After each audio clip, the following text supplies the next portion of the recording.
House Speaker Mike Johnson has selected Republican Congressman Rick Crawford of Arkansas to serve as the next chairman of the House Intelligence Committee. Johnson made the announcement yesterday, just one day after ousting Republican Congressman Mike Turner from the role. Speaking to reporters, Johnson denied replacing Turner because of pressure from Trump or his allies. This is not a President Trump decision. This is a House decision, and this is no slight whatsoever to our outgoing chairman. He did a great job, but the intelligence community and everything related to HPSCI it needs a fresh start, and that's what this is about. But Turner himself told CBS News yesterday that Speaker Johnson, when firing him, said he was doing so because of, quote, concerns from Mar-a-Lago. Joining us now, Washington correspondent for The Economist, Adam O'Neill. Adam, let's just first start right there, because the Speaker's office, my sources there have said we could have done this when we first got into the Speaker's office. We let him finish out the rest of the Congress. There are concerns here over the way that he acted over privacy provisions that were being voted on last Congress. Can you just walk us through this a little bit? It's pretty surprising. It's a classic Washington statement. He's doing a great job. No offense, so I just fired him, right? You can't just say what's really going on. But you have to look at where the conflicts were, right? Johnson will say one thing, Turner will say another, but it's very clear that the House Freedom Caucus, the hardline faction, was not happy with him, particularly over a controversial renewal of a surveillance program last year. He's also perceived as being more hawkish. He voted for Ukraine aid, and that's not entirely out of step with Donald Trump, who's been kind of ambivalent about Ukraine, we've seen. But it's very clear that some people were unhappy with Turner, and apparently now Mike Johnson is too. And I haven't heard any specific reporting about exactly what was there, and it may turn into just being a he said, she said.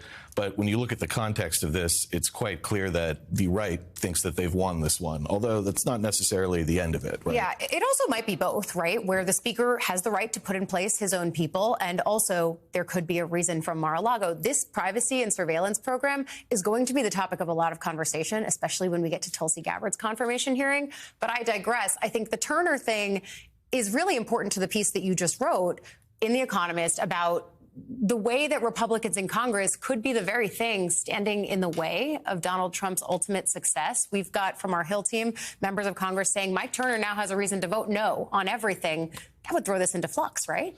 I think that after Donald Trump won such a convincing victory, popular vote, electoral college, your viewers know this, are very informed people. Yeah. He was seen as almost bulletproof. He could do anything. He had total control of the GOP. And superficially, that's true. Very few people want to come out in the same way that John McCain did 8 years ago and make clear their disdain for Donald Trump. But despite that superficial support, you can see throughout tons of legislative battles that there are a lot of people who they'll say, I love Donald Trump, which is why I'm opposing Donald Trump on this particular issue. Yep. In your new piece, you also mentioned the Senate confirmation hearings this week for several of Trump's cabinet picks. What's your reaction to what we've seen so far? And when you talk about the way that someone doesn't want to be the John McCain, the person I'm now thinking of is, does Mitch McConnell want to play that role when it comes to some of these confirmation battles? Or does it not really matter since everyone else seems to be falling in line? Well, you need 4 Republicans to break, assuming all Democrats unite. And when it comes to someone like RFK, and you might peel off some Democrats, you might need 5. Yep. That said, McConnell is one of them. You also have Lisa Murkowski, Susan Collins, who the last time around were happy to vote against Trump when they had to here and there. I think an interesting one that people have kind of slept on a little bit is John Cornyn, who many people are saying his office hasn't clarified one way or the other, but I've been hearing that he may be on his way out and with nothing left to lose, and his beliefs that he holds very firmly, when they contradict with Trump, it'd be a lot easier if you're not worried about a primary 2 years from now. Cornyn is an interesting name. I thought you were going to go with a different John, which is Curtis from Utah, because he seemed to be making a little bit of this noise initially, too. He's come around on Hegseth, but maybe he's an interesting one to watch. Curtis is sort of filling that Romney gap.